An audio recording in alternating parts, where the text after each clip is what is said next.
Bienvenidos al canal. Esto no es una ficción literaria, no es una adaptación cinematográfica, es una confesión carcelaria real. Un preso que se llama a sí mismo escritor, un hombre que dice que sus palabras son la única verdad que aún le queda. Por motivos de seguridad, todos los nombres, lugares y fechas han sido cambiados, pero la esencia permanece.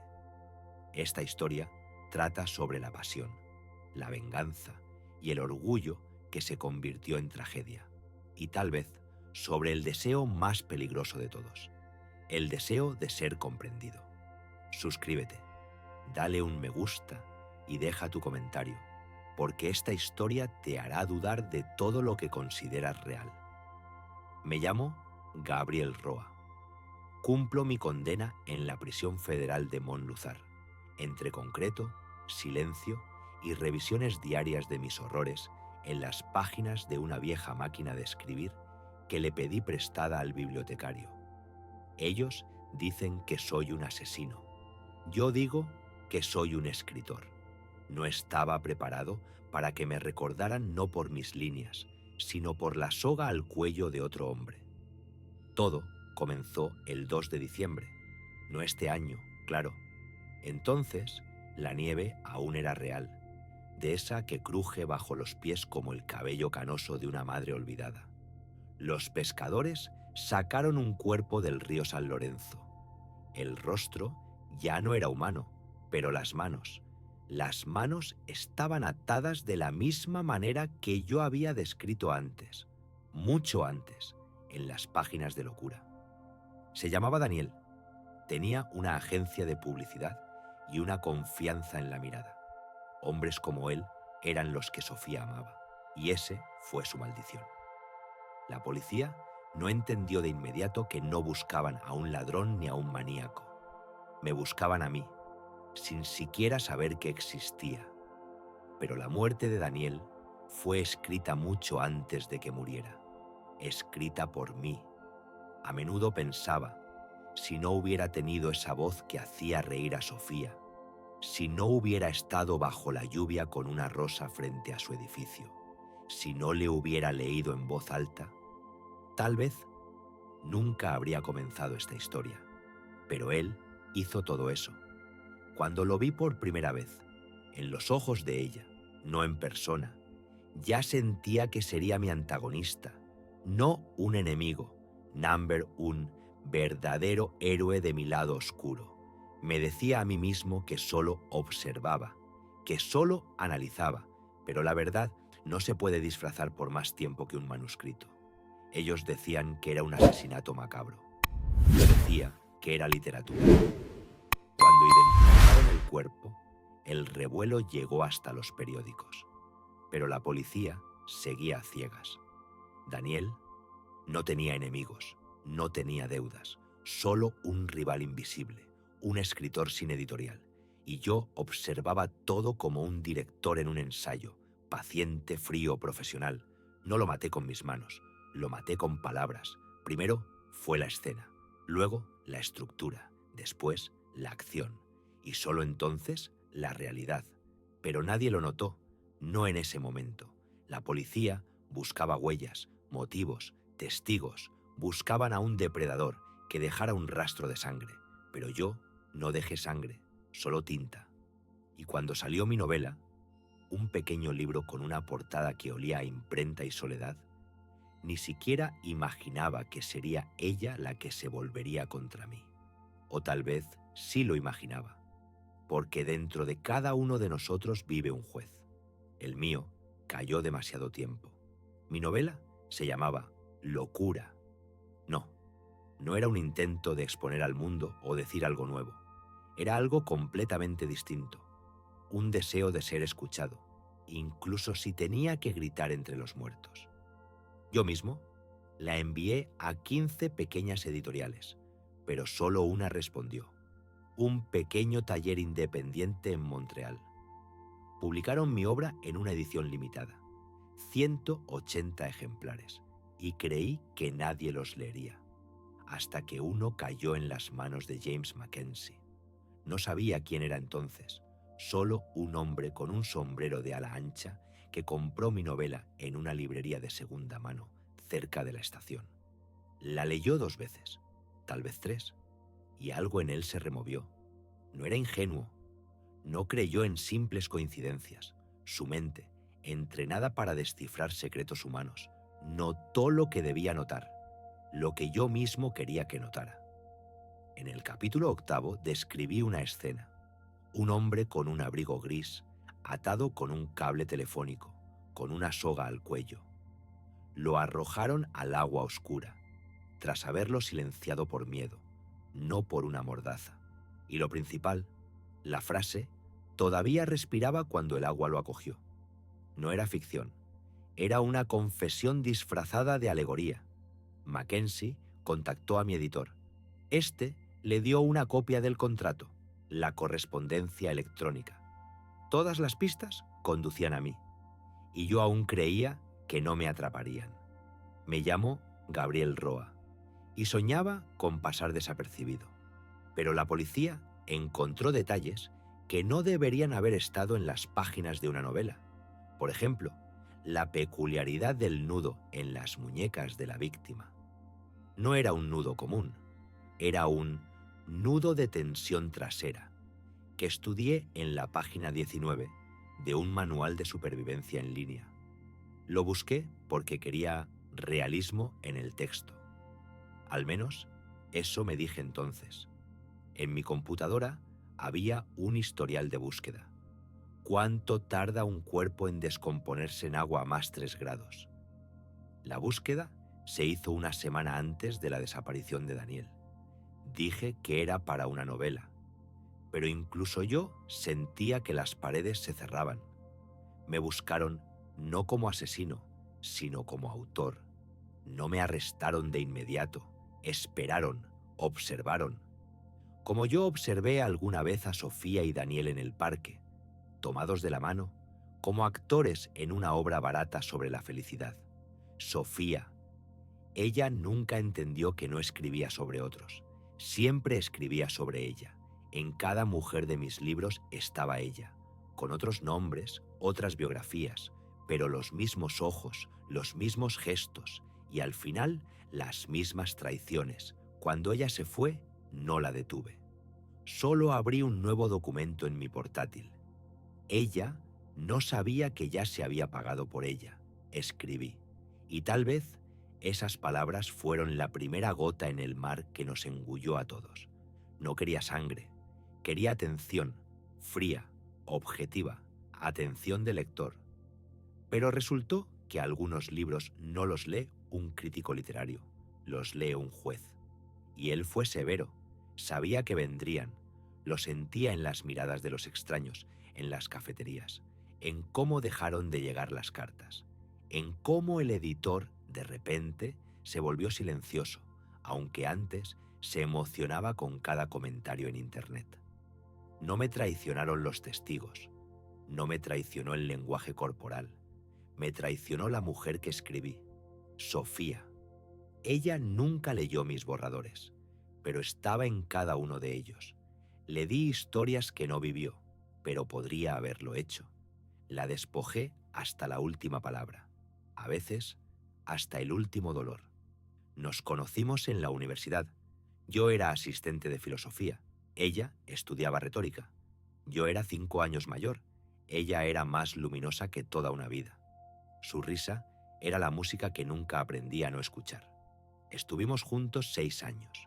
3 de ellos, casados, 2 en silencio. 1 en guerra. Sofía se fue después de que tiré su libro por la ventana. Es solo Hemingway, dije entonces. La vida real no tiene finales felices. Ella respondió que la vida real tiene opciones, y eligió. 6 meses después, supe que estaba saliendo con Daniel. Por casualidad. Vi una foto de un evento de exhibición, y ahí estaban, tomados de la mano, con copas de champán. Su sonrisa ya no tenía sombras. Esa noche escribí 30 páginas. Al principio, solo observaciones, un diálogo sobre la traición, un monólogo sobre la eternidad perdida. Pero luego vino el nombre, no el real. En la novela Se llamaba Cristóbal y tenía el mismo rostro, los mismos modales, las mismas palabras que Sofía alguna vez me dijo. No lo maté en las páginas de inmediato. Primero le di una oportunidad de salvación. Pensé que, tal vez, la palabra purificaría mi conciencia, pero solo abrió nuevas puertas. Escribí que el héroe desafía al amor, que elige a su víctima no por casualidad, sino por significado, que el dolor es la última forma de atención cuando todo lo demás muere. No entendía entonces que la novela se había convertido en una instrucción. Cuando la policía profundizó, encontraron un sitio de citas, el mismo donde, probablemente, Sofía conoció a Daniel. Rastrearon las direcciones IP. Una de las cuentas que usaba para espiar era mía. No lo negué, solo quería saber, dije. Pero nadie me creyó. Encontraron mensajes, mis notas, bosquejos de tramas, capturas de pantalla de sus encuentros y luego una llamada telefónica, desde un teléfono público, la noche antes de la desaparición. Dije que fue una casualidad, pero me mentía a mí mismo, porque recordaba esa llamada. Recordaba cómo marqué el número, temblando no de frío, sino de adrenalina. Recordaba cómo cambié la voz. Me presenté como un cliente potencial. Propuse un encuentro. Él aceptó. Estaba en mi apartamento. Puse música para no escuchar mi propia respiración e imaginé cómo él iba a una cita con un enemigo invisible. No lo maté entonces, solo creé las circunstancias. La trampa más peligrosa es la que creemos ficticia. Sofía fue citada para un interrogatorio. Dijo que yo era extraño, que después del divorcio le escribí cartas que no abrió, que una vez me vio cerca de su casa, que dije que la novela era solo literatura. Pero en la literatura, como en el amor, no hay solo. Cuando ella dijo, le tenía miedo, por primera vez en todo el proceso aparté la mirada, porque era la verdad. El juicio lo llamó un exceso de orgullo. La fiscalía, un crimen calculado, inspirado por los celos. Y yo lo llamé la estética de la simetría. Mientras los periodistas buscaban un escándalo, yo estaba en mi apartamento, con las paredes cubiertas de páginas arrancadas, arrugadas, con marcas rojas y comentarios negros. Mi novela no era solo un libro, era un mapa, pero no un mapa hacia el crimen, sino hacia mi corazón. Y ellos lo encontraron antes de que pudiera reescribir el final, el registro. Estaba tomando té, usado por segunda vez. Entraron sin poesía. Todos los movimientos, precisos, sincronizados, una coreografía militar. Me sentí no como el héroe de una novela, sino como una página que acababan de pasar. Lo primero que encontraron fue una caja, común, de cartón, de las que guardan papel de imprenta. Estaba en la estantería más alta, donde almacenaba recuerdos que no quería recuperar. Dentro, mis notas manuscritas, borradores que pensé en destruir, pero nunca me atreví. Cada escena de asesinato en la novela estaba escrita en 3 versiones, diferentes lugares, herramientas, palabras, pero un detalle seguía igual: las manos, atadas con alambre, exactamente como las de Daniel. Expliqué que eran experimentos de autor, que todo escritor juega con variantes, pero un detective dijo: el juego termina donde comienza la muerte de alguien. Sus palabras dolieron más de lo que esperaba. Revisaron mi computadora, encontraron el historial del navegador, decenas de enlaces, métodos de tortura, tiempo de ahogamiento, reacciones al shock por falta de oxígeno, nudos de fuerzas especiales. Dije que era investigación para una nueva novela, pero sentía cómo cada argumento sonaba más débil que el silencio. Sacaron mi viejo teléfono, el mismo desde el que llamé a Daniel. Lo tiré 2 días después de la llamada, pero quedó en la memoria de las bases digitales, como un fantasma que no sabe desaparecer. Y luego, el cajero automático. Una semana después de la desaparición, se retiraron $500 de la cuenta de Daniel. La cámara captó una figura con capucha. No se veía el rostro, pero yo usaba esa capucha. En su bolsillo había un encendedor viejo que perdí hace un mes. Lo encontraron en mi apartamento. Todavía tenía sus iniciales. Dije otra vez, casualidad. Pero mis labios ya no convencían ni al aire. Cada prueba por separado era débil. Todas juntas, un veredicto. El juicio comenzó casi un año después. Los fiscales leían mi novela en voz alta, como si fuera el Evangelio. Cada frase se convertía en prueba, cada metáfora en sospecha. Citaban fragmento tras fragmento. Suplicaba, no con palabras, sino con los ojos, pero el silencio siempre habla más fuerte. En la sala del tribunal, silencio. Y realmente hablaba. No me asustaban las acusaciones, me asustaba la simplicidad. Creé una historia compleja para que la descifraran durante años, pero ellos vinieron con una regla y un cuchillo y lo cortaron todo en pedazos. Mi abogado intentó jugar con las casualidades. Dijo que el asesinato y la novela eran solo eventos similares, que el mundo está lleno de extrañas coincidencias. Pero un jurado preguntó, ¿alguna vez ha leído una novela donde cada coincidencia sea una prueba? En la sala rieron. No me juzgaban como persona, me juzgaban como autor, y perdí en ambos roles. Pero lo que más dolió no fue eso. Lo peor fue que no pude elegir el género. Quise escribir un drama, salió un thriller. Quise provocar lágrimas, salieron esposas, y aquí estoy, tras barrotes de metal, con un cuaderno nuevo y viejos errores. Vuelvo a escribir, pero no una novela, unas cartas, una confesión, una historia para quienes crean, aunque sea por un instante, que no soy un monstruo, solo un autor que perdió el hilo de la trama. Se llamaba Alain Giroux.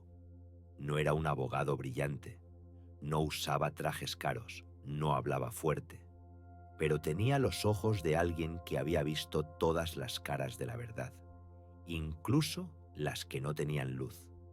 Nos conocimos en una sala de conversaciones confidenciales, a través de un cristal.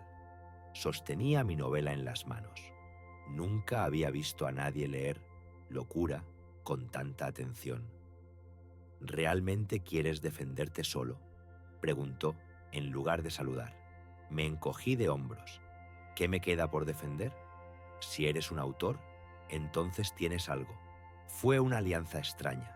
Él, un hombre que creía en la lógica. Yo, un hombre que siempre escapaba a la ficción. Pero resultó que entre esos mundos hay un puente estrecho, construido con palabras. Alain me pidió que le contara la historia desde el principio. No la criminal, la literaria. Empecé con cómo inventé el nombre del protagonista, Cristóbal. Era un nombre que resonaba en mi infancia. Mi padre tenía un colega así. Siempre le tuve miedo. Su voz hacía temblar las paredes. Alain escuchaba, tomaba notas. A veces preguntaba cosas extrañas. ¿Elegiste la fuente de la novela al azar? ¿Qué música prefieres cuando escribes? No entendía, pero él explicó. En cada texto hay un inconsciente, incluso donde el autor está convencido de que lo controla todo. Tu libro no es una prueba, dijo, es una autopsia. Comenzó a construir una defensa no alrededor de lo que no hice, sino de quién era. Un hombre que no sabía lidiar con el dolor, así que lo escribía. Que no golpeaba, sino que escribía. Que no perseguía, sino que imaginaba. Tu novela es la prueba de que no pudiste hacerlo. Necesitabas demasiado la ficción para vivir en la realidad, dijo en la segunda semana. Pero veía lo difícil que le era creerlo, porque cada página de Locura testificaba contra mí, porque incluso cuando escribía sobre la víctima, lo hacía con placer. En el juicio, me defendió como si fuera su hermano. Sus discursos eran como mis novelas, profundos, caóticos, pero sinceros. Mostró que Daniel era una figura pública, que su muerte, aunque trágica, podría haber sido obra de un plagiador o de alguien que quería culpar a otro. Pero lo principal, Alain hizo que el tribunal leyera fragmentos de otras novelas. «Permítanme», dijo, citar a Ellis. «Psicópata americano. También detalla asesinatos, pero no consideramos a Bret Easton Ellis un asesino». El juez frunció el ceño. «La diferencia», respondió el fiscal, «es que Ellis no conocía a sus víctimas. Y sus personajes no eran los amantes de su exesposa». Alain asintió en silencio. Y en ese silencio sentí que nuestra defensa se debilitaba. Vi cómo perdía la esperanza, cómo cada día en el tribunal destruía su lógica. Pero no se rindió. El penúltimo día de las audiencias puso un papel frente a mí. «Esta es mi versión de lo que pasó», dijo. Lo leí. Había otro asesino, otro motivo, otro final. «Escríbelo como novela. Si puedes, significa que aún tienes una opción», escribí. En una noche, en esa versión, puse todo lo que temía, que no me controlaba, que podría haberlo hecho y no recordarlo, que la novela no era una historia, sino un epílogo. Pero el tribunal no leyó mi nuevo texto. Ya tenían el viejo. Cuando pronunciaron el veredicto, Alain solo bajó la mirada. «Hice todo lo que pude», susurró, asentí, porque sabía que no era solo un abogado. Era mi editor en la sombra y no tuvo tiempo de reescribir el final. Siempre creí que lo que más dice de una persona es su silencio, no las palabras, no los actos, ni siquiera los gritos en un arranque de ira. El silencio, lo que hace cuando no tiene que hacer nada. Por eso creía que la prisión no es un castigo, sino un espejo. Ahora vivía en un espejo. Me dieron una celda con una ventana al norte. La luz llegaba tarde, se iba temprano. Dejé de saber en qué estación estaba, y en eso había cierta libertad. Ya no escribía historias, las vivía, minuto a minuto. Al principio, los otros presos me evitaban, no por el crimen. Aquí casi todos están por algo que no admiten, sino porque eran ese escritor, el que dicen mató por una trama. Algunos tenían miedo. Otros, al contrario, buscaban hablar. Uno de ellos, Jack, me preguntó una vez: «¿Entonces realmente lo mataste para escribir un mejor libro?». Lo miré a los ojos. Eran viejos. No por la edad, por el cansancio. «No maté, pero escribí como si lo hubiera hecho». Se quedó callado. Luego dijo: «Eso es aún peor». No discutí. Me trasladaron a la biblioteca después de 3 meses de silencio. Allí ordenaba libros, organizaba fichas y cada noche escribía nuevas historias, ya no sobre asesinatos, sobre el tiempo, sobre la ausencia de movimiento, sobre los sonidos que solo escuchas de noche, cuando las rejas proyectan sombras en el techo. Empecé a escribir cartas, no para el tribunal, no para Sofía, para alguien que pudiera leerlas después. Para ti, tal vez, quien tenga este texto en las manos ahora. No sé quién eres, dónde estás, si me crees. Pero sé que cada historia tiene su lector. Mi compañero de celda, François, pensaba que estaba loco. Una vez me preguntó: «¿Por qué sigues escribiendo?». Respondí: «Porque el asesinato no es una acción, es un estado. Si dejo de escribir, volveré a ser lo que describieron en el juicio». En la prisión, todos buscan un sentido, algunos en la oración, otros en las drogas, yo en las frases. Construía un mundo con comas, puntos, pronombres. Otros presos dibujaban en las paredes con cuchillos, yo con una pluma en cuadernos.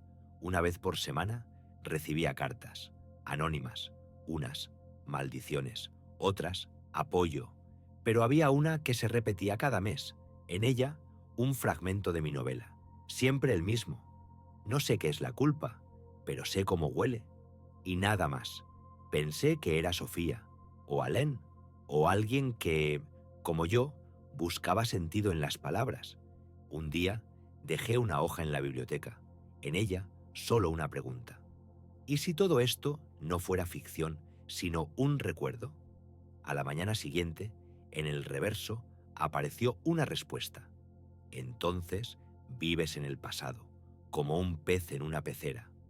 Desde ese momento, comencé a escribir no para justificarme, sino para entender. Ya no me importaba si me creían. Quería saber en quién me convertí. ¿Un monstruo? ¿Una víctima? ¿Un testigo? Estudié a los filósofos. Leí a Camus, a Nietzsche, a Kierkegaard. Y mientras más leía, menos respuestas encontraba. Y luego entendí. Tal vez esa es la verdad, no saber y escribir a pesar de ello. Me invitaron a dar una entrevista. Un joven periodista de un periódico universitario se enteró de mi caso y convenció a la administración para permitir una conversación. Tenía 22 años, demasiado joven para recordar quién fui, pero lo suficientemente audaz para pensar que encontraría la verdad donde solo había sombras. Se llamaba Laurent, lo que me pareció una coincidencia sarcástica. Llegó con una grabadora, un cuaderno pequeño y ojos que aún creían en el poder de los hechos. ¿Entiendes que todos te consideran culpable?, comenzó. Sonreí. ¿Y tú quieres creer lo contrario? Quiero entender. Siempre respeté esa respuesta. No probar, no desmentir, no atrapar, solo entender. Probablemente la única motivación honesta de un periodista. ¿Admitirías tu culpa si realmente fueras culpable?, preguntó, ya anotando. Admitiría la culpa si creyera en la culpa, pero todos los indicios apuntan a ti. ¿No crees que son demasiadas casualidades? Lo miré largamente. Luego respondí. La vida es una serie de casualidades, hasta que alguien decide que se puede hacer una trama con ellas. Laurent anotó. Luego sacó un ejemplar de Locura. ¿Es cierto que esta novela no fue editada antes de imprimirse? Fue editada por el dolor. Describiste la escena del asesinato con una precisión que la policía no divulgó. ¿Por qué? Suspiré. Porque mi imaginación resultó estar demasiado cerca de su realidad. O tal vez al revés. ¿Eso significa que sabías qué pasó? Significa que escribí lo que no quería ver, pero ya veía. Laurent me miró como un psiquiatra, a un paciente en el que aún queda esperanza. No detuvo la grabación. ¿Qué pasó ese día? ¿Por qué precisamente Daniel? Porque era un símbolo. Representaba lo que perdí. No era culpable, pero se convirtió en una señal. ¿Estabas celoso? Los celos son el amor que no sabe cómo seguir vivo. ¿Pero no lo amabas a él? Amaba a ella, y en ella también a él, porque ella lo eligió, y así su sombra apareció en mí.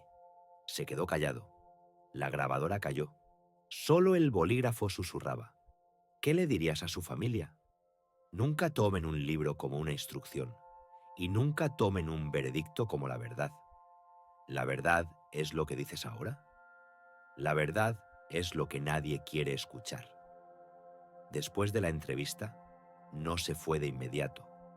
Vagó con la mirada por la celda, observando las paredes, mis notas, mis libros. Finalmente preguntó, ¿crees que una historia puede salvar a una persona? No respondí de inmediato. Luego, no, pero puede hacerla real. Y a veces eso es suficiente. Se fue, dejándome una pequeña nota. Decía, la verdad no está en quien habla, está en quien escucha. Guardé esa nota entre las páginas de mi nuevo libro, no como marcador, como recordatorio, porque mientras haya quienes escuchen, aún no estoy muerto. Cada preso tiene una caja, pequeña, metálica, con un número y un candado. En ella, los restos de una vida. Páginas arrancadas del pasado que no pudiste quemar, fotos, cartas, a veces un envoltorio vacío de un cigarrillo fumado en una noche importante. Mi caja estaba casi vacía, solo 2 objetos, un encendedor con las iniciales DL y una servilleta vieja de la cafetería Bleu Nuit en la que Sofía una vez me escribió: «Me miras», como si fuera una frase que temes terminar. Nunca la terminé. O tal vez la terminé, y por eso estoy aquí. En la prisión, las cosas tienen otro valor, no monetario, emocional. Una foto de una madre vale más que una droga. Un libro con autógrafo, más que comida. Un encendedor es un recuerdo, pero también una prueba, porque ese encendedor lo encontraron en mi apartamento. En su lado metálico, la pintura estaba desgastada, pero aún se veían grabadas las iniciales DL. En el juicio, el fiscal lo levantó como un trofeo. «Era de él, ¿verdad?», preguntó. No respondí, porque la verdad es más complicada. Realmente encontré ese encendedor, por casualidad, en el vestíbulo, debajo de su apartamento, cuando aún caminaba bajo sus ventanas, como una sombra sin guión. No lo devolví. No por crueldad, por codicia. Era la prueba de que él existía, que era real, y si lo era, podía derrotarlo. Esa idea no era un crimen, pero llevaba a uno, lo llevaba conmigo, como un amuleto, no para recordar a Daniel, para no olvidar que no era perfecto. Si podía perder algo, tenía debilidades, y si tenía debilidades, yo tenía una oportunidad. Era un pensamiento patológico, lo sabía, pero la lógica mata la literatura. Y yo entonces no era un pensador, era un autor desesperado. Cuando me arrestaron, no pensé que el encendedor sería una prueba. Incluso olvidé que lo tenía. ¿No ves cómo se ve todo esto?, decía Alan. Eres un escritor obsesionado por los celos. Tienes notas personales, búsquedas sobre asesinatos y objetos de la víctima. Calle. Porque a veces el silencio es una confesión en la que ya nadie cree. Pensé en quemar el encendedor. En la prisión no es fácil, pero no imposible. Hay formas. Puedes robar tiempo, puedes robar fuego. Pero cuando lo sostuve por última vez, recordé los dedos de Daniel, altos, finos. Probablemente lo sostenía diferente, no como yo, con respeto al fuego, yo con odio. Por eso no lo quemé.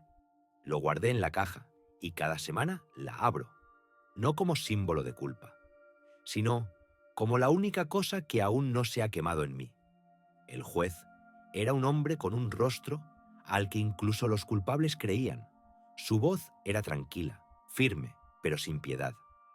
Cuando leyó el veredicto, no escuché las palabras, sino el timbre, porque en el timbre se esconde la verdad. Estamos ante una persona, dijo, que se puso por encima de la moral, que mató, no con el cuerpo, sino primero con la idea, y luego con la necesidad de alardear. No me inmuté, porque esas palabras ya las había escrito alguna vez, en mis diarios y en la novela, aunque no literalmente. No fue un asesinato emocional, fue un manifiesto filosófico, continuó el juez. Y por eso es más aterrador que un crimen común. Lo miré a los ojos. No eran crueles, estaban cansados. Tal vez él también escribió alguna vez. Tal vez tenía relatos inéditos.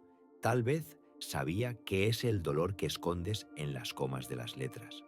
El acusado, Gabriel Roa, es culpable de asesinato con especial crueldad y premeditación, declaró, y es condenado a 25 años de prisión sin posibilidad de libertad condicional. En la sala, alguien suspiró, alguien lloró, alguien se alegró, pero yo solo escuché un sonido, el de un grabado. Si los veredictos se tallaran en la piel, el mío estaría en mi pecho. El juez terminó. Esto no es solo un crimen, es una advertencia, que el intelecto sin moral es peor que la crueldad bruta. Después del juicio, Alain se acercó a mí. Sus ojos estaban secos, pero su voz temblaba. He tomado casos de asesinos, de ladrones, de violadores. pero tú eres el único al que no pude entender del todo. No respondí, porque ni yo mismo me entendía por completo. El juez escribía discursos para conferencias en el pasado, lo sabía. Encontré un trabajo suyo en la biblioteca. Había una frase que no me dejaba en paz. El mal no es una acción, es un estado en el que falta un límite. La copié en la contraportada de mi cuaderno y cada noche la miraba, porque tal vez realmente no maté, pero crucé el límite y tal vez eso es más aterrador. En la celda hay una ventana. No se abre, no porque esté sellada, sino porque la libertad es una ilusión que aquí se dosifica como medicina. Con cuidado, en microdosis, solo para quienes no pueden vivir sin ella. Pasaba horas mirando por ella. No veía el cielo, veía una pared, más clara de día, más oscura de noche. A veces pasaba un guardia o volaba un pájaro. Entonces recordaba que la vida allá afuera seguía. Imaginaba cómo sería abrir esa ventana, extender la mano, tocar no el aire, sino la posibilidad. Pero no se abre, porque para los como yo, el mundo exterior ya no es una prueba, sino una leyenda. Y entonces, en algún momento del 8º año, recibí una carta, sin remitente, sin firma, pero con una fotografía. En ella, un banco en un parque y palabras: lo que murió en ti germinó en mí.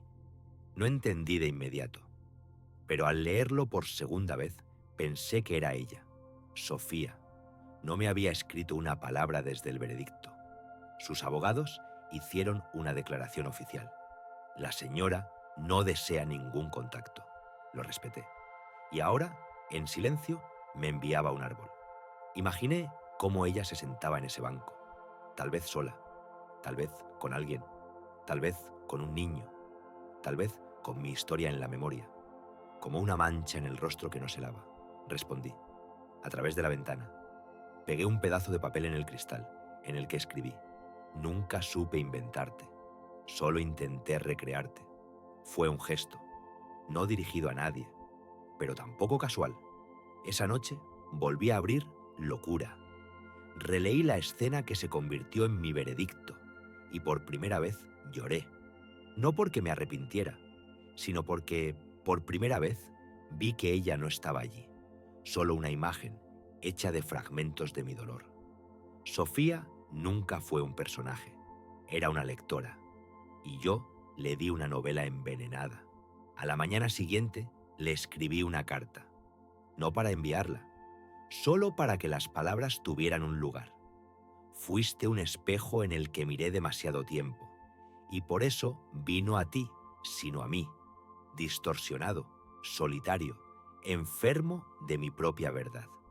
Guardé la carta en la caja, junto al encendedor, y la servilleta de la cafetería, y ahora este intento de disculpa. La ventana siguió cerrada, pero ahora sabía, a veces es mejor que no se abra, porque algunas historias deben terminar no con una huida, sino con una aceptación.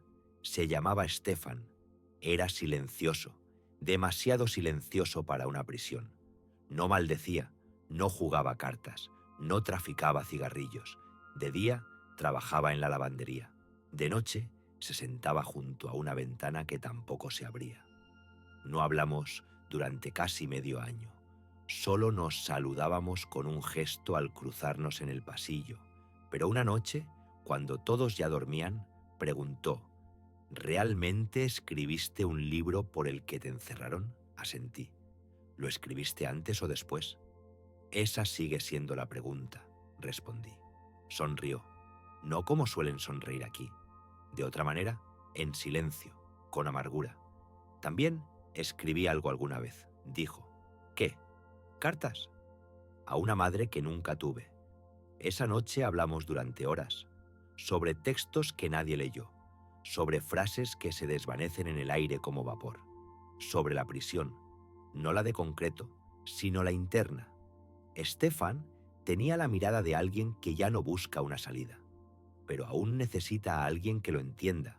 Al día siguiente no estaba en el desayuno, ni en la lavandería, ni en la capilla. Su celda estaba vacía. Nadie hablaba en voz alta, pero todos sabían, había desaparecido. La prisión no es lugar para misterios. Aquí o estás o no estás. Y si no estás, solo significa una cosa. No dormí esa noche. Miré por la ventana, donde solo estaba la pared, y recordé su última frase. La gente piensa que somos criminales, pero solo somos aquellos cuyo dolor no encontró rima. 3 días después, en la biblioteca, encontré una carta, sin sobre, solo entre las páginas de Camus. Gabriel, no desaparecí, solo salí de la trama. En tus libros siempre dejabas a alguien vivo, para que hubiera quien recordara. Hazlo por mí, no como expiación, como un punto final. Ese. Lo leí varias veces y entendí. Esa fue la última frase de alguien a quien nadie volverá a nombrar. En la prisión no se habla de la muerte. Aquí la reemplazan con palabras: trasladado, aislado, no disponible. Pero yo sabía, porque tenía una prueba, porque tenía letras. Escribí un relato, se llamó El que desapareció. No era una biografía, era un intento de no olvidar. Describí cómo desaparece, no físicamente, sino poco a poco, cómo su voz se vuelve más baja, cómo su silueta se disuelve en la sombra, cómo las palabras quedan en las paredes, pero él ya está en otra dimensión. Mi editor, el capellán de la prisión, lo leyó y dijo: «Esto es lo más honesto que has escrito, porque por primera vez no escribí sobre mí», respondí, «sino sobre alguien que nadie notará si no lo describo. Y por primera vez en mucho tiempo, creí que una palabra podía salvar, no a mí, a él. Hay historias que no quieren terminarse. Giran como el viento en un pozo, sin dirección, sin propósito, pero con un ruido sordo que perturba cada noche. Mi historia es una de esas. Intenté escribir un final, cientos de veces, terminar la novela, poner ese punto final célebre. Pero cada vez que llegaba al último párrafo, no podía. Las manos se ralentizaban, el corazón latía como un tambor que advierte de algo invisible, y dejaba la pluma. Porque, ¿qué pasará si termino? ¿Qué quedará? En la prisión hablamos a menudo del derecho al final, no legalmente, filosóficamente. Algunos eligen un final, con una soga, una navaja, una manta en la noche. Otros simplemente dejan de hablar y desaparecen de las celdas, no del cuerpo, sino de la presencia. Vi a un preso que dejó de responder a su nombre. Otro dejó de comer. Uno más destruyó todas sus cosas, dejando solo una nota. Ahora estoy sin autoría. Era su forma de decir: ya no soy parte de esta historia. Yo, en cambio, me aferraba a cada línea. Mis cuadernos se acumulaban. Algunos se los daba al capellán, otros los escondía bajo el colchón. Uno, el más personal, lo oculté en un conducto de ventilación. No había diálogos inventados, ni escenas de asesinato. Había mis sueños, cada noche los veía, no pesadillas, algo peor, un futuro que no será. En ellos no estaba en una celda, caminaba por una calle, no solo, con alguien, un niño, probablemente. No conocía su rostro, pero sabía que escuchaba, y yo le contaba un cuento, y mi voz no estaba rota. En esos sueños era otro autor, el que podría haber sido si... Oh, ese... si... La palabra más peligrosa del mundo. El capellán, que venía cada sábado, me dijo una vez: «No pareces un asesino, pero tampoco pareces inocente». Sonreí, porque soy una tercera cosa, una frase inacabada. Hablamos mucho ese día, sobre la fe, la culpa, la memoria, y dijo una frase que se quedó conmigo para siempre. Tal vez Dios perdona, no porque seas inocente, sino porque nadie más está dispuesto a escucharte. Escribí esas palabras en la última página de mi cuaderno, pero otra vez no pude poner el punto, porque el punto es un privilegio, y yo no estoy privilegiado. Soy un veredicto que aún se escribe. Apelación es una palabra que en la prisión se pronuncia en susurros, no porque esté prohibida, porque es peligrosa, porque da esperanza, y la esperanza, cuando la destruyen, duele más que un veredicto. Mi apelación duró 2 años. El abogado cambió. El nuevo era más joven, ambicioso. No leyó mi novela, y eso ya era una victoria. No me veía como escritor, solo como cliente, un artículo, un punto en el caso. Si quieres una oportunidad, dijo, olvida que eres autor. Conviértete en un hombre condenado por una coincidencia. Acepté. Preparamos nuevos argumentos. Nos enfocamos en las pruebas. La dirección IP podría haber sido hackeada. El encendedor no está probado que lo robé. Las búsquedas se pueden explicar por el interés de un escritor. Pero cuando llegamos al núcleo, la novela, él tropezó. Es el principal obstáculo, admitió. No creen que alguien pueda describir un crimen con tanta precisión y no ser su autor. Sin embargo, la gente escribe sobre asesinatos todos los días, respondí. Claro, pero no se meten en casos reales. El tribunal de apelación no fue como el primero. Todo era más breve, más preciso, más frío. Los jueces no leyeron la novela, leyeron protocolos, y en ellos yo seguía siendo culpable. En el discurso de mi abogado había una frase que me parecía clave. Mi cliente no es un asesino, es un autor que eligió mal el género. Eso provocó sonrisas, pero no fe. El veredicto se mantuvo y regresé a mi celda, sabiendo, la ventana no se abrirá. Pero había otra apelación, no legal, interna, a mí mismo, al chico que era cuando me senté por primera vez frente a una máquina de escribir, al hombre que creía que una palabra podía cambiar el mundo. Le escribí una carta. Pensaste que la literatura era poder, pero es responsabilidad. Creaste héroes sin pensar que te convertirías en uno. Mataste, no con el cuerpo, mataste con una imagen, y eso es peor, porque las imágenes sobreviven más que la carne. No envié esa carta, solo la releí varias veces, hasta que la tinta se corrió, y luego la quemé, porque a veces, para seguir viviendo, debes destruir a quien fuiste. Esa también es una apelación al silencio, y es la más difícil. Dicen que lo peor de la prisión es la rutina, que día tras día pierdes la noción del tiempo. El sentido se desgasta bajo el ritmo del horario, y ya no sabes cuánto viviste y cuánto estuviste sentado. Pero número. Lo peor es el momento en que te ves desde afuera. Me invitaron a una reunión grupal con un psicoterapeuta. Esas sesiones se hacían 2 veces al mes. Los que aceptaban se sentaban en círculo. Hablaban sobre la ira, la culpa, las pérdidas. Me negué por mucho tiempo. Luego fui, no para curarme, para observar, sentarme en un círculo con asesinos, narcotraficantes, violadores. Es una terapia extraña. Pero aún más extraño es escuchar cómo todos comienzan con la frase «No soy quien me hicieron». Y cuando llegó mi turno, dije algo inesperado. Soy exactamente quien me hicieron, porque permití que me crearan.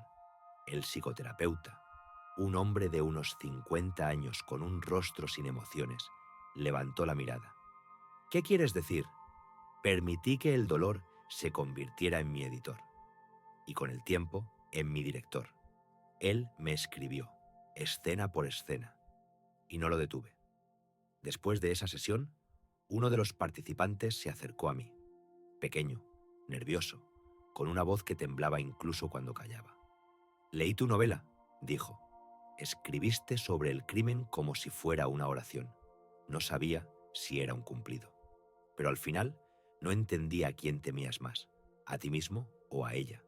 Eso fue importante, porque realmente tenía miedo, no a ella como mujer, sino a su influencia, a su capacidad de ser mejor que la ficción. Porque cuando eres escritor, las personas reales siempre pierden contra tus personajes.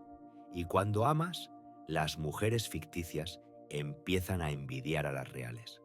De regreso a la celda, por primera vez me admití a mí mismo. Creé la novela para preservar a Sofía. Pero en cambio, inmortalicé mi propia derrota. En la capilla de la prisión, entre íconos y figuras de papel, había un espejo, pequeño, atornillado a la madera. A veces me paraba frente a él. Una vez no reconocí el rostro. No por las arrugas, no por el cansancio, por los ojos. No eran míos, no tenían ansia, no tenían dolor, no tenían historia. Vi a un hombre que leía sobre sí mismo, pero no recordaba al autor. Ese era yo. Un extraño en mi propia vida. Me llamo Gabriel Roa. Escribí una novela. Perdí un amor. Estuve preso 25 años. No sabía si realmente maté. Pero estaba en cada párrafo. Y en ninguno había salvación. Empecé a escribir un nuevo libro. No una novela. No una confesión. No un thriller como antes. Algo diferente. Tal vez un diario. Tal vez una colección de cartas a alguien que nunca las recibirá. Lo llamé Notas de un futuro que no será. Cada noche imaginaba: tengo 35 años, vivo en una ciudad sin nombre. Tengo una hija, se llama Lu. Usa calcetines rojos y dibuja mariposas en las paredes. Le cuento cuentos y no olvido rostros. En esas notas hablaba con ella. Le explicaba por qué vivimos como vivimos, por qué algunas puertas no se pueden abrir, por qué algunas personas desaparecen de repente, como si nunca hubieran estado. Una vez escribí: Lu, si alguna vez alguien te dice que tu padre es un asesino, no discutas, solo di: mi padre es una historia que nadie tuvo tiempo de reescribir. No sé por qué lo escribí. No tenía una hija. No tenía una mujer que pudiera dar a luz. No tenía nada, excepto una imaginación que no se apagaba ni siquiera tras las rejas. Pero esos textos eran necesarios, porque en ellos estaba yo, no el que estaba en el banquillo, no el que sostenía el encendedor de otro hombre, sino el que podía amar, el que podía creer, el que podía escribir no sobre la muerte, sino sobre la vida. Cuando le mostré fragmentos al capellán, dijo: ¿Es este tu arrepentimiento? Negué con la cabeza. Es mi respuesta al veredicto. Pero no hay confesión en ellos, dijo, porque una confesión no siempre es necesaria para entender, respondí. No me justificaba, pero tampoco me castigaba. Solo dejaba huellas, como las que llevan al bosque, y tal vez, algún día, alguien las siga y llegue a otra versión de mí. No mejor, diferente. Una vez escribí una carta en la que confesé que temía a la libertad. No porque no pudiera adaptarme, sino porque no sabía en quién me convertiría cuando pudiera ser cualquiera. Porque la prisión no es solo rejas, también es una excusa. Cuando estás en ella, no tienes que decidir nada. El mundo se reduce al tamaño de una celda, los pensamientos al tamaño de un diario, la vida al tamaño de un veredicto. ¿Y si la liberación no es libertad, sino otro texto sin editor? Mi compañero de prisión dijo una vez: el futuro imaginario es una droga. No discutí, porque ya estaba adicto. A veces la veía a ella, a Sofía, en esos recuerdos imaginarios. No hablaba. Solo se sentaba, callaba, observaba y me preguntaba: ¿realmente la perdí? O tal vez ella es lo único que aún me mantiene vivo. En las notas le dejaba un lugar, nunca directamente, pero entre líneas, en la mirada de Lu, en el timbre de la voz del narrador, en frases que comenzaban con «tú decías alguna vez». No sé si alguien leerá este libro alguna vez, pero es lo único que escribí, no por fama, sino por memoria. En el 19º año de mi encarcelamiento, recibí una carta, con una dirección real, con una firma, con un nombre que no había visto en 2 décadas, Sofía. Su caligrafía era diferente, segura, mesurada, pero aún dejaba esa curva al final de cada S, como una entrada a una espiral de la que no se escapa. Rompí el sobre con temblor. Gabriel, no sabía qué decirte durante mucho tiempo. Escribías para mí, sin saber que yo leía. Callé porque no creía tener derecho a responder, pero luego leí tus notas. Llegaron a mí a través del capellán. Probablemente no debía hacerlo, pero estoy agradecida. En ellas vi a ti, no al que estaba en el banquillo, sino al que me leía a Whitman bajo la lluvia. No puedo decir que perdono, y no sé si crees que eres culpable, pero sé una cosa: no quiero que te recuerden solo por el veredicto. Quiero que te recuerden por la frase «Nunca supe inventarte», porque es la verdad, y duele. Sofía, leí esa carta 3 veces al día, cada vez de manera diferente. Primero como una confesión, luego como un veredicto, y solo en la tercera semana, como una despedida, porque ahí estaba su fuerza. No intentaba liberarme, no pedía un nuevo comienzo, me devolvía mi nombre, Gabriel. El juez me llamó acusado, los abogados, imputado, los presos, escritor, los guardias, solo un número. Solo ella volvió a llamarme, como hombre, le respondí.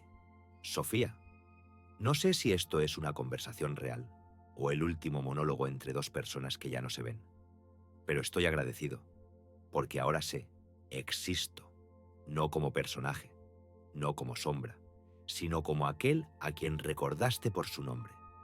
No sé si lo leyó, no recibí respuesta, pero ya no la necesitaba, porque esta historia, por primera vez, no era sobre mí, era sobre que un nombre no es un sonido, es memoria, y mientras alguien la conserve, incluso el culpable puede ser nombrado de nuevo. Esa noche hice algo extraño.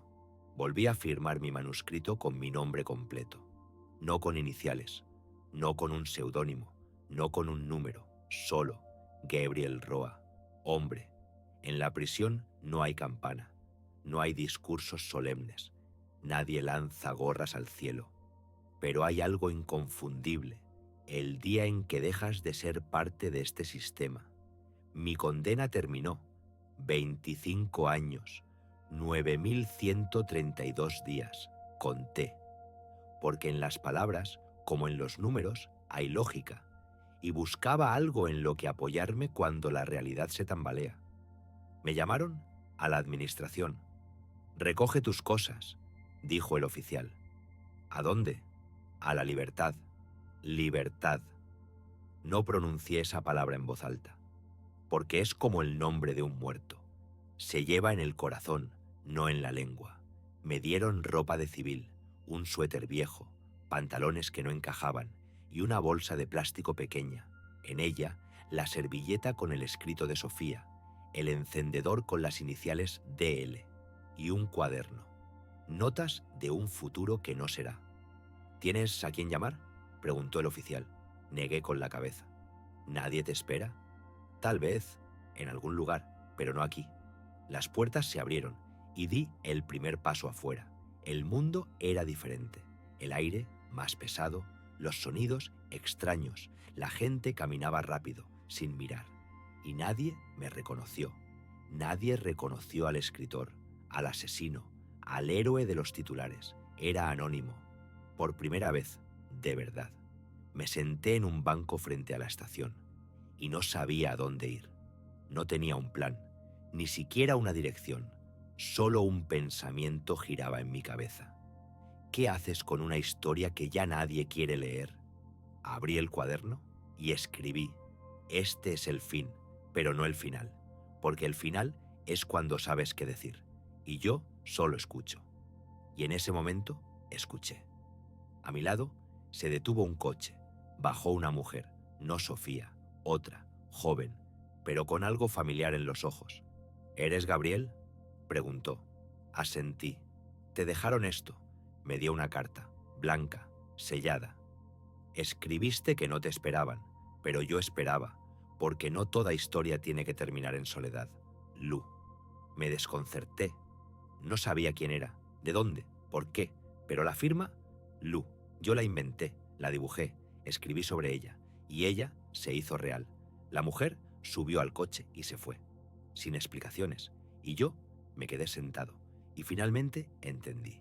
Tal vez mis palabras vivieron más de lo que pensaba. Tal vez tocaron a alguien, y ese alguien decidió creer en mí más de lo que yo mismo creía. Esa noche volví a escribir, no para justificarme, no por gloria, solo para ser. Me instalé en un pequeño pueblo al sur. No tenía nada especial, ni monumentos históricos, ni plazas ruidosas, ni siquiera una cafetería de verdad. Pero aquí no preguntaban quién fuiste, solo les interesaba si compraste pan para la cena. Nadie me reconocía. Los periódicos ya no escribían sobre mí. Las librerías no vendían mi novela. El mundo aprendió a vivir sin mí. Y yo también comencé a aprender. Cada mañana salía a caminar, sin meta, sin ruta. Solo caminaba, como un niño que aún no sabe que la calle tiene un fin. Volví a escribir, pero ya no sobre crímenes, ni sobre culpa. Escribía sobre una tetera que silba demasiado temprano, sobre un vecino que alimenta a los pájaros cada mañana, sobre una mujer que habla con la sombra de su perro. Cosas pequeñas que antes parecían ruido de fondo, ahora eran la esencia. Un día recibí una carta, sin firma, solo una línea. A veces, lo más aterrador no es la muerte, sino el olvido. No sabía quién era, pero respondí. A veces, lo más poderoso no es el recuerdo, sino el silencio que le sigue. No lo envié, solo lo guardé en un nuevo cuaderno, que tal vez alguien encuentre algún día. Por las noches, cuando la niebla cubría el pueblo, me sentaba en el balcón. Sostenía el mismo encendedor, DL.